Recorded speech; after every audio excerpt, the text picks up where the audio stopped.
A'udzubillahi minasyaitonirrajim. Bismillahirrahmanirrahim.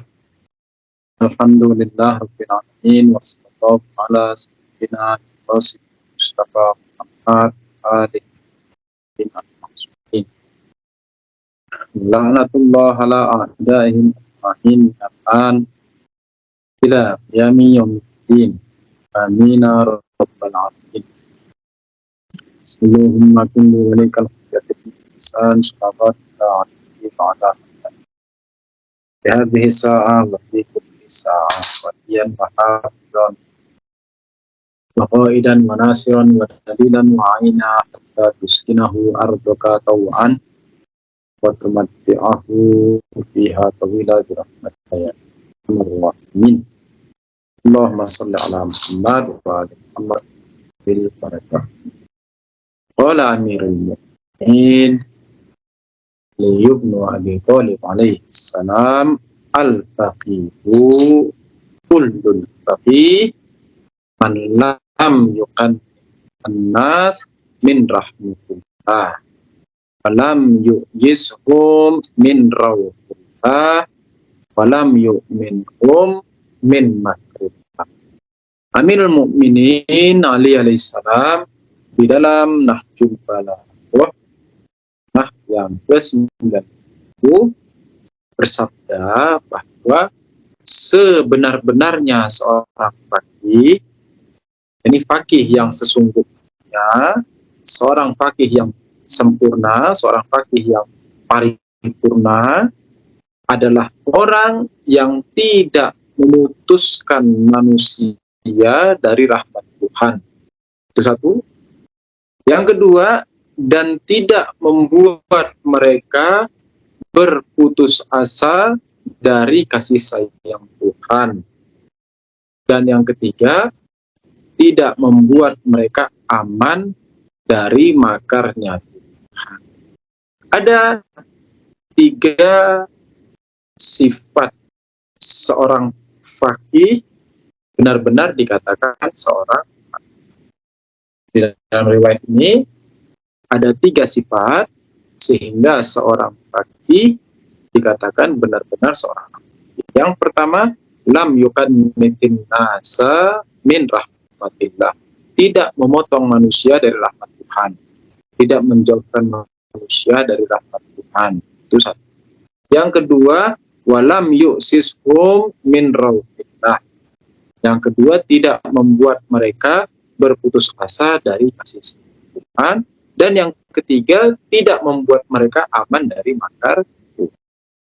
3 sifat ini adalah sifat yang jika dimiliki seseorang, maka dia adalah faqih yang sesungguhnya. Ini secara global. Kita akan mulai menelaah dan meneliti kandungan-kandungan yang bisa kita pahami dari riwayat. Yang pertama, dikatakan al-faqihu kullul faqih. Metode yang seperti ini di dalam bahasa Arab itu disebut untuk takkid, yakni penekanan. Contoh misalnya, ar-rajulu kullur rajul masalan syuja'un. Laki-laki, yakni laki-laki yang sebenar-benarnya laki-laki adalah seseorang yang pemberani. Nah, ini istilahnya, pengulangan kata yang demikian ini disebut dengan takkid. Disebut dengan takkid. Jadi al-faqihu kullul faqih. Kul yakni semua, bermakna seluruh. Jadi faqih, keseluruhan faqih. Apa maksudnya keseluruhan faqih? Yakni faqih yang sempurna, faqih yang paripurna, yakni yang sebenar-benarnya faqih. Jadi ini untuk penekanan. Dikatakan faqih, seorang faqih yang benar-benar dia seorang faqih, nah, itu kan penekanan tuh. Seorang faqih yang benar-benar dia seorang faqih adalah yang 1, 2, 3. Ini satu hal yang bisa kita dapat. Yang kedua, makna kata faqih. Apa faqih? Fiqh di dalam bahasa Arab itu yakni Biasanya ketika seseorang dikatakan belajar apa? Belajar fikih. Nah, kan pernah sering mendengar ya. Kan, ngapain? Belajar apa? Di KUM belajar apa? Belajar fikih. Atau di pesantren belajar apa? Belajar fikih. Nah, fiqh. Fikih yakni dari kata fiqh. Ilmu yang dibahas apa nih? Ilmu yang dipelajari, ilmu tentang fikih. Lalu yang mempelajarinya itu disebut apa? Disebut faqih. Seperti contohnya ilmu disebut ilm. Jadi belajar apa? Belajar tentang ilmu. Mau punya ilmu. Mau dapatkan apa? Mau dapatkan ilmu. Terus orang yang punya ilmu disebut alim. Ini juga orang yang mempelajari fiqh disebut faqih. Nah, itu secara mushtaqat.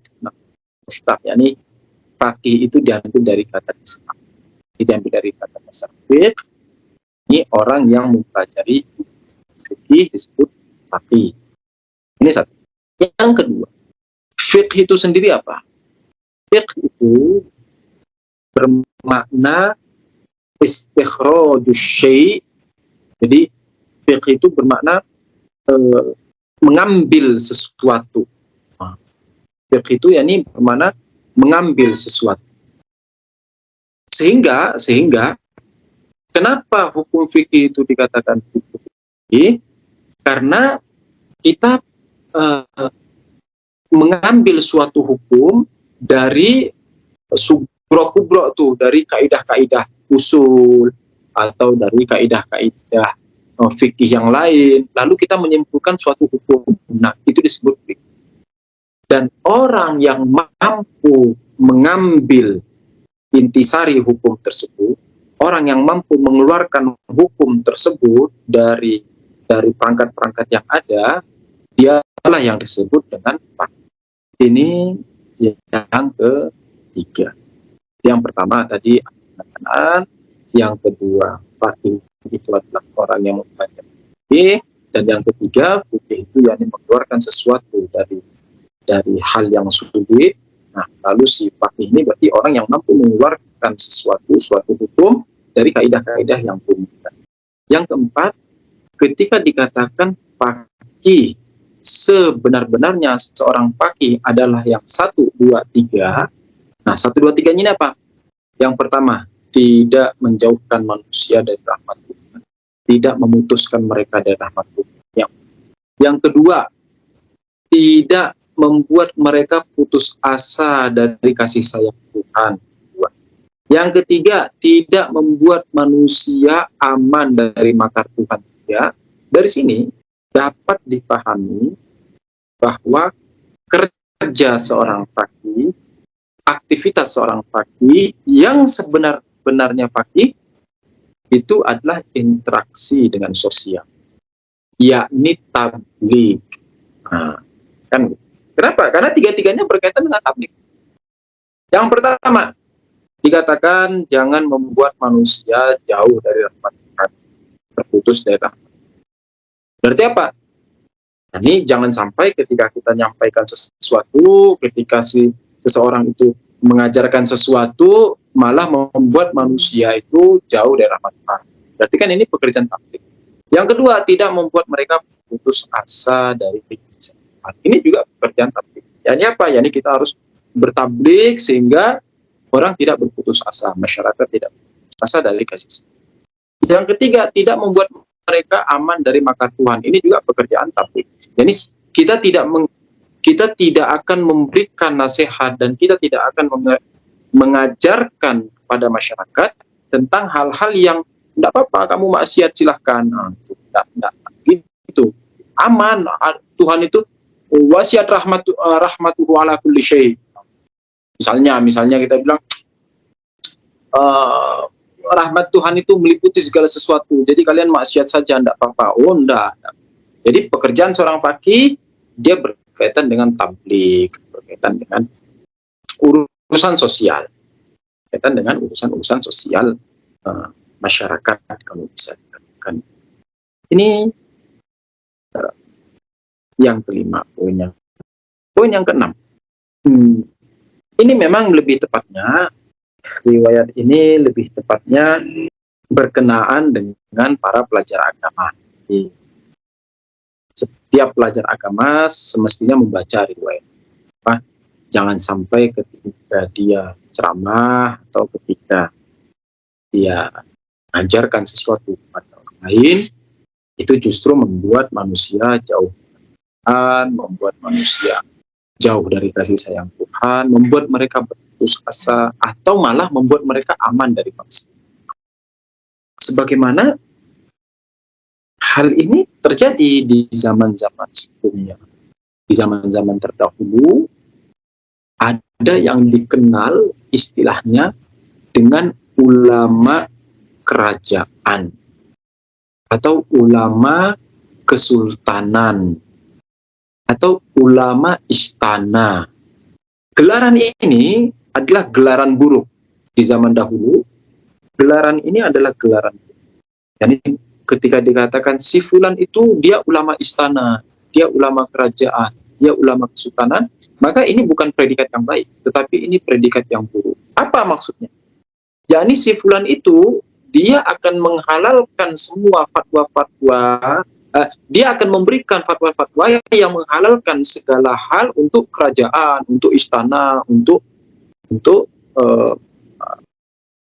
orang-orang tertentu, para konglomerat dan mereka-mereka yang memiliki uang dan kedudukan. Nah, ini predikat buruk tentu. Nah, atau dengan berarti apa? Berarti di sini dia membuat orang itu aman untuk bermaksiat. Ini tidak boleh, ini tidak bisa.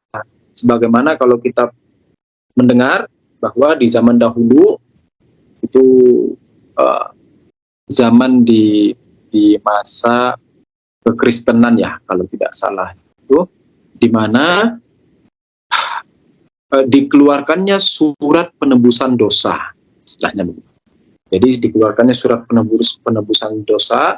Siapa saja yang membeli surat ini, maka dosa-dosanya itu akan aman dan dia tidak akan disiksa, mau maksiat apa saja. Nah, ini yang dikatakan bahwa membuat manusia aman dari makar kepada Tuhan. Misal, atau misalnya saat ini juga di zaman kita yang sekarang ini juga kita sering mendengar, misalnya orang mengatakan, oh si fulan itu dia Syiah. Oke, karena dia Syiah maka dia adalah orang mukmin. Dua. Yang ketiga, karena dia orang mukmin maka syafaat para a'immah, alimussalam dan syafaat Hazrat Zahra itu akan menyelimuti dia. Tiga. Oke, kalau begitu yang keempat maka nggak apa-apa dia maksiat-maksiat. Ini artinya apa? Membuat manusia aman dari makar. Ini juga tidak. Atau berikutnya, dia orang Syiah, terus bilang ke orang yang bukan Syiah. Dia orang Syiah, terus bilang ke orang yang bukan Syiah, dan nggak usah sholat, nggak usah puasa, nggak usah sedekah. Kenapa? Nggak diterima. Sholat kalian nggak diterima, puasa kalian nggak diterima, sedekah kalian nggak diterima. Kenapa nggak diterima? Karena kalian tidak punya wilayah pada Ahlul Bait. Sedangkan semua amalan ibadah tanpa wilayah Ahlul Bait itu akan tertolak. Akhirnya apa? Karena dia ngomong begini ke orang-orang, akhirnya apa? Orang-orang Islam yang lain, agama mazhab-mazhab yang lain, akhirnya terputus dari rahmat Tuhan. Ini juga tidak. Atau misalnya apa? Ada seorang pendosa datang. Dia sadar bahwa ya Allah, dosa banget. Udah pegel lah. Jadi saya juga udah pegel nih sama dosa-dosa nih, saya mau tobat nih, gimana caranya?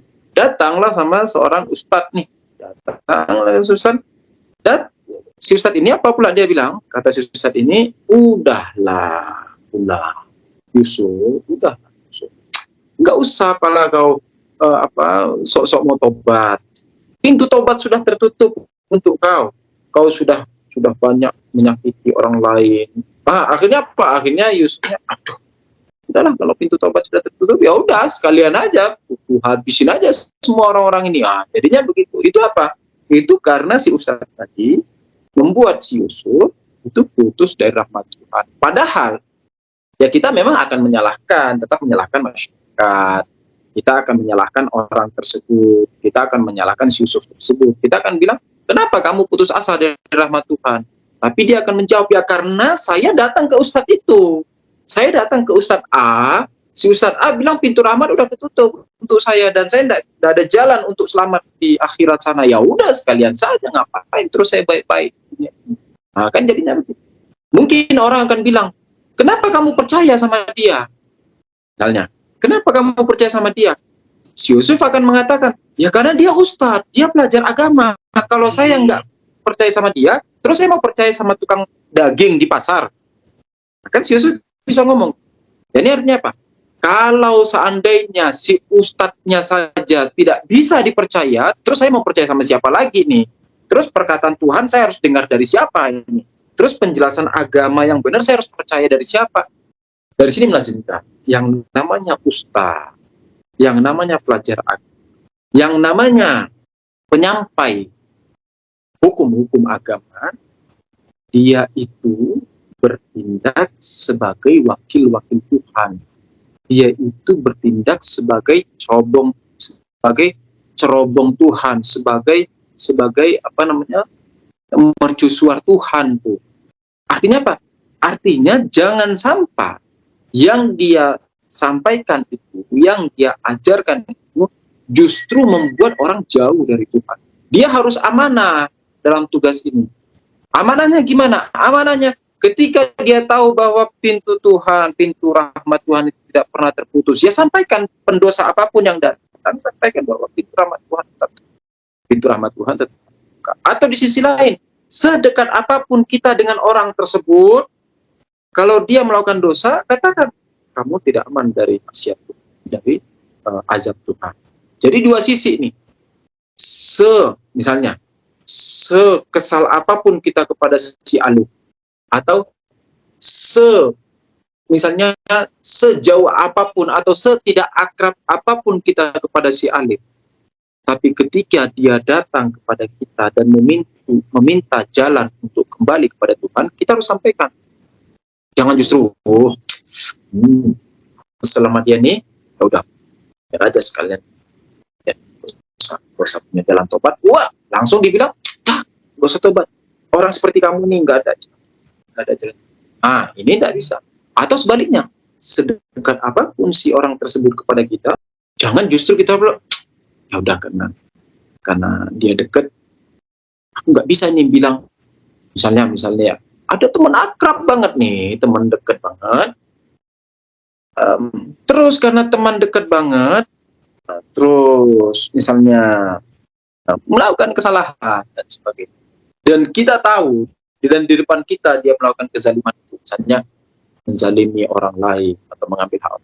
Cuman karena teman kita modus tim ya nih, kita teman aman, insya Allah. Ini juga tidak bisa.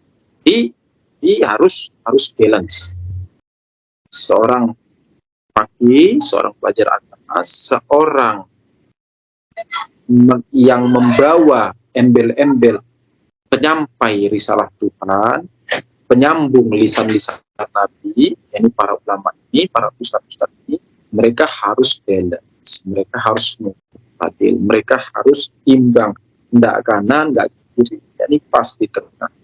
Pokoknya patokan saya itu adalah Tuhan bilang apa. Kalau benar, saya bilang benar, kalau salah, jadi ini harus pas. Nah, yang terakhir yang kita bisa pahami adalah dua sisi tadi yang kita kasih tahu. Kenapa? Karena di satu sisi, jangan sampai perkataan kita membuat orang jauh dari rahmat Tuhan, tetapi di sisi lain jangan sampai juga membuat orang terlalu aman. Jadi, coba lihat. Di satu sisi, dibilang jangan kalian membuat orang putus asa. Kan gitu. Bilang jangan kalian buat orang putus asa dari rahmat Tuhan. Biasanya ketika dibilang jangan kalian buat orang putus asa dari rahmat Tuhan, akhirnya kita bilang tenang aja, rahmat Tuhan itu terbuka untuk kalian seluas-luasnya. Nah, akhirnya apa? Akhirnya orang mengira, oh ya sudah, ayo silahkan kita bermaksiat. Nah, kan begitu tuh jadinya tuh. Di sisi lain ada stopnya juga itu, ada tombol stopnya itu. Dibilang, ada juga di sebelah kirinya itu. Apa itu? Yani jangan sampai juga membuat orang-orang itu makar kepada. Jadi tidak berlebihan ke kanan dan tidak berlebihan pas di tengah. Nah, ini yang disebut dengan hukum. Hukum itu kan had ya, yang namanya hukum itu had, yakni batasan. Batasan. Jadi kalau kayak jalan, anggap ini jalan nih, ini jalan. Nggak di kanan, nggak di kiri. Kenapa? Karena kalau kita kiri masuk jurang, ke kanan keluar masuk jurang. Jadi pas harus di jalannya. Anggap kita lagi di aspal, keluar dari aspal masuk jurang, dari kiri keluar aspal kanan juga masuk jurang. Hukum itu yakni had, hukum yakni batasan. Saya kira demikian bisa dipahami dan bermanfaat khususnya buat para ini malam Jumat, keluarga kita, ayah, kita, anak, istri, adik, kakak, paman, bibi, kakek, nenek, dan semua sanak famili kita yang telah mendahului kita, semoga Allah. Dan juga untuk saudara kita, mukminin, mukminat di mana saja berada, untuk guru-guru kita, ustaz-ustaz kita yang dengan tulus menyampaikan ajaran-ajaran Muhammadi kepada kita, khususnya anak Ustaz Hasan Abu Ahmad, Allah darajatah, Jalal, Ustaz Musa Nafsi, Ustaz Hamzah, Ustaz Ahmad Rusdi, Ustaz Muhammad Reza Segaf, Ustaz Ahmad bin Abu Bakar di Kota Palu, dan juga ustaz-ustaz lain. Semoga Allah putihkan wajah kita dan menerangi dari. Dan juga untuk ulama dan maroji kita, khususnya sepuh, hajat, dan ulama. Semoga Allah mengangkat derajat kita, dan juga untuk ulama dan maroji yang masih hidup, khususnya Abad Azam, Allah, dan untuk kezuhuran Imam Zaman, Allah. Fatihah, Assalamualaikum.